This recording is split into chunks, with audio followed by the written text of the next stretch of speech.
আমার খুব পছন্দের একটা ফিকশন কেনই সঙ্গতা, এটা ডিরেক্টর আশিকুর রহমান ভাই এবং এটা গল্প ছিল অপূর্ণ রুবেল ভাইয়ের। খুব ভালো লাগলো এই কাজটার জন্য আজকে আমি অ্যাওয়ার্ড পেয়েছি।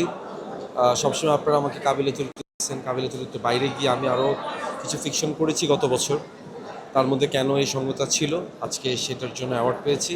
ধন্যবাদ এই নাটকের সাথে যারা ছিলেন, এবং সেই সাথে আমি আজকে অ্যাওয়ার্ডটা ডেডিকেট করেছি এই শহরের যত একা মানুষ আছে তাদেরকে।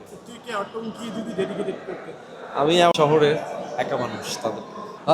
খেলার মাঠে খেলাধুলার সাথে তো এর আগে আমি সম্পৃক্ত ছিলাম, তবে এত বড় পরিসরে না। এবারই প্রথম পিএলে অংশগ্রহণ করেছি আমার নিজের জেলা নোয়াখালী এক্সপ্রেস এটা ব্র্যান্ড অ্যাম্বাসেডর হয়ে। যদিও নোয়াখালী এক্সপ্রেস আশানুরূপ পারফরমেন্সটা এবার করতে পারেনি, বাট আফসোস নাই, কারণ এবারই প্রথম অংশগ্রহণ, খুব অল্প সময়ের জন্য অংশগ্রহণ করেছে। ইনশাল্লাহ সামনের দিনগুলোতে নোয়াখালী চ্যাম্পিয়ন হবে। অবশ্যই আছে, আমি এবার কোরবানিদের জন্য একটা ফিকশন বানাচ্ছি, একটা ওয়েব ফিল্ম বানাচ্ছি। এগুলো নিয়ে একটু ব্যস্ততা আছে, ইনশাল্লাহ ভালো কিছুই পাবেন আপনার। আমার কথা হচ্ছে ভাই, যে জিনিসটা আমি হয়তো বা করি নাই, এখানে জেতারও কিছু নাই, হারানোরও কিছু নাই।